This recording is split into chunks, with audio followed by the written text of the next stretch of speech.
বিকেলে চায়ের সাথে খাওয়ার জন্য ঝটপট 10 টাকা সুজির প্যাকেট দিয়ে এই নরম তুলতুলে কেকটা একবার বানিয়ে দেখতে পারেন।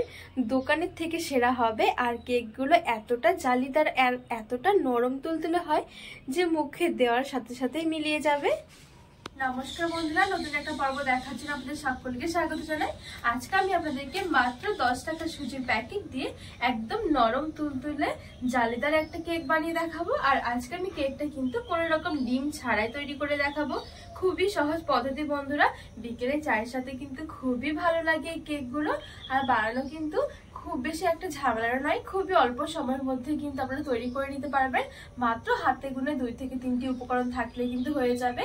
আর এই সমস্ত উপকরণগুলো কিন্তু আমাদের সবার ঘরেই একদমই থাকে। তো বন্ধুরা চলুন আমি এই সুজির কেকটা বানানো শুরু করি। তো আজকে এই কেকটা তৈরি করার জন্য আমি এখানে 10 টাকার 1 প্যাকেট সুজি নিয়েছি। এই সুজিটা দিয়ে আজকে আমি আপনাদের কেকটা তৈরি করে দেখাবো। সবার প্রথমে আমি এই সুজিটা এখানে একটা মিক্সির জার নিয়েছি। মিক্সির জারের মধ্যে নিয়ে একটু গুঁড়ো করে নেব। আর সব থেকে ভালো হয় এই সুজিটা একটা বাটি বা কাপে করে মেপে নিলে কিন্তু কাজটা পরবর্তী জিনিসগুলো দিতে কিন্তু অনেকই সুবিধা হয়ে যাবে। তো এই সুজিটুকু আমি এখানে মিক্সি জারের মধ্যে নিয়ে নেব।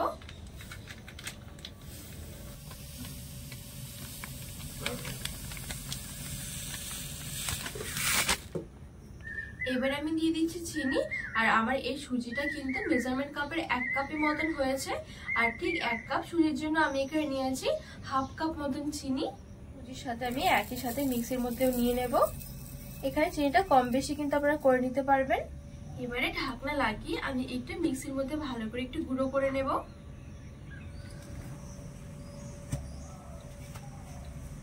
তো এখানে আমি খুব সুন্দর করে মিক্সির মধ্যে গুঁড়ো করে নিয়েছি। এবারে আমি এখানে একটা বাটি নিয়েছি। বাটির মধ্যে আমি নিয়ে নেব যতটা সুজি ঠিক তার হাফ, আমি 1 কাপ সুজির জন্য নিয়েছি হাফ কাপ টক দই। বাটির মধ্যে নিয়ে নিচ্ছি টক দইটা। এবারে আমি নিয়েছি এখানে ঠিক 2 টেবিল চামচের মতন সাদা তেল। খুব বেশি কিন্তু দেওয়ার দরকার নেই, ঠিক মেপে মেপে আমি এখানে 2 টেবিল চামচই নিয়েছি। এখানে এবার ভালো করে একটু মিশিয়ে নেব। তো এখানে আমি দই আর তেলটা খুব ভালো করে একটু ফেটিয়ে নিয়েছি। আপনারা কিন্তু এই দইয়ের জায়গায় ডিমটাও দিতে পারবেন, হয় দই না হলে ডিম, যেকোনো একটা দিয়ে করলে কিন্তু খুবই সুন্দর হবে। এবারে এই পর্যায়ে দিয়ে দেব আমি জল। আর এখানে জলটা আমি ঠিক 1 কাপ মতন দেব। এটা যেহেতু হাফ কাপ, ঠিক এটা আমি 2 বার দেব। এখানে ঠিক আমি 1 কাপ মতন জল দিয়ে দিয়েছি। ভালো করে মিশিয়ে নেব জলটা শুধু।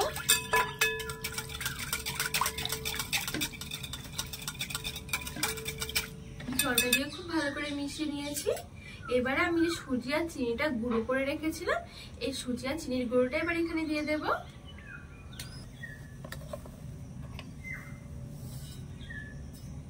আর এখানে আমি 10 টাকার 1 প্যাকেট গুঁড়ো দুধ নিয়েছি। এবার এখানে দিয়ে দেব।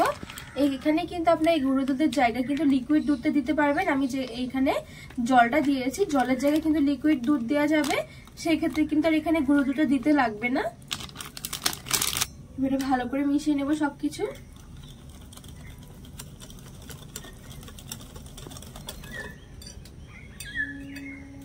সবকিছু আমি খুব সুন্দর করে মিশিয়ে নিয়েছি। আর এখানে কিন্তু খুব বেশি একটা পাতলা করলে চলবে না, একটু ঘন ভাব রাখতে হবে। এবারে আমি কিছুক্ষণ ঢাকা চাপা দিয়ে একটু রেস্টে রেখে দেবো। মোটামুটি 5 মিনিটের মতো রাখলে হয়ে যাবে। তো এখানে 5 মিনিটের মতো আমি রেস্টে রেখে দিয়েছি। দেখুন সুজির ব্যাটারটা এখন কিন্তু অনেকটাই ঘন হয়ে এসেছে। তবে এখানে কিন্তু একটু ঘনই রাখতে হবে, যেহেতু আমি বাইন্ডিং করার জন্য কোনো রকম আটা ময়দা ব্যবহার করিনি, সেজন্য কিন্তু পাতলা করলে হবে না, একটু মোটা ভাবে রাখতে হবে। এবারে দিয়ে দেবো আমি এখানে হাফ টেবিল চামচের মতন বেকিং পাউডার। আর হাফ টেবিল চামচ নিয়েছি এখানে বেকিং সোডা। খুব ভালো করে মেশাতে হবে।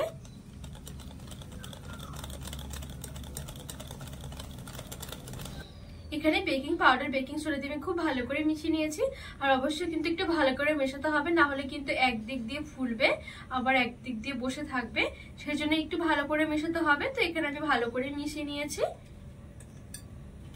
এবারে কেকটা বসানোর জন্য আমি এখানে একটা কেক মোল্ড নিয়েছি। এই মোল্ড না থাকলে যে কোনো টিফিন কৌটোর মধ্যে কিন্তু আপনারা বসিয়ে নিতে পারবেন। আবার চাইলে কিন্তু ছোট ছোট বাটির মধ্যেও কিন্তু একটা একটা করে বসাতে পারেন। তেলটা দিয়ে একটু ভালো করে চারিদিকে লাগিয়ে নেব। তো চারিদিকটা আমি খুব সুন্দর করে তেল দিয়ে মেখে নিয়েছি। এবারে আমি সুজির গোড়াটা দিয়ে দেব।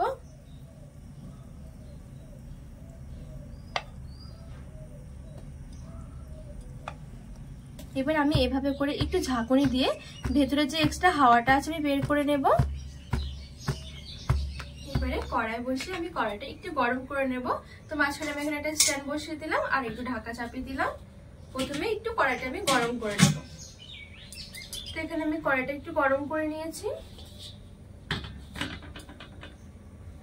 এবারে কেকের বাটিটা বসিয়ে দেব। এবারে ঢাকা চাপা দিয়ে আমি ঠিক 30 থেকে 35 মিনিটের জন্য একদমই হালকা আঁচে ঢেকে রেখে দেব। তো এখানে আমার পুরোপুরি 35 মিনিটের মতন হয়ে গেছে। এই দেখুন 35 মিনিটের মধ্যে কিন্তু খুব ভালোভাবে কেকটা হয়ে গেছে। আর এখানে আমি একটা কাঠি দিয়ে চেক করে নিচ্ছি যে কেকটা ভালো মতন হয়েছে নাকি। যদি কাঠির গায়ে লেগে থাকে তাহলে আরেকটুখানি ঢাকা দিয়ে রেখে দিলেই হয়ে যাবে। এবার একটু ভালো করে ঠান্ডা করে নিয়েছি আমি কেকটা। অবশ্য কিন্তু বের করার আগে একটু ঠান্ডা করে নিতে হবে। তো এবারে সাইড দিয়ে মানে যে সাইডগুলো আছে সেগুলো একটু ছুরি দিয়ে এভাবে করে একটু ছাড়িয়ে নিচ্ছি। এবার আমি উল্টে কেকটা বের করে নেব। আর এই দেখুন বন্ধুরা, দেখতে কতটা সুন্দর হয়েছে কেকটা, একেবারে নরম তুলতুলে। তো এবার চলুন আমি এই কেকটা একটু পিস পিস করে কেটে নিই। তো মাঝখান দিয়ে কেটে আমি সাইড থেকে ঠিক এরকম করে কেটে নিচ্ছি। তাহলে কিন্তু ঠিক দোকানে দেখবেন এরকম একটু পিস পিস করে কেকগুলো পাওয়া যায়, ঠিক সেরকমই লাগবে দেখতে। খুবই সহজ বন্ধুরা, আপনারা কিন্তু অবশ্যই ঝটপট এভাবে তৈরি করে নিতে পারেন। চাইলে কিন্তু বাচ্চাদের টিফিন বক্সেও কিন্তু এই কেকটা বানিয়ে ভরে দিতে পারেন। খুবই সুন্দর হয় খেতে, আর বিকেলে তো চায়ের সাথে অসাধারণ লাগে। তো এখানে আমি খুব সুন্দর করে কেটে এবার আমি প্লেটের মধ্যে সাজিয়ে নিয়েছি। আর এই দেখুন, বিকেলে যদি চায়ের সাথে এরকম কেক থাকে তাহলে কিন্তু পুরো জমে যাবে। আর এই দেখুন কতটা সুন্দর হয়েছে কেকগুলো, একেবারে জালিদার, ঠিক সেরকমই একদম নরম তুলতুলে।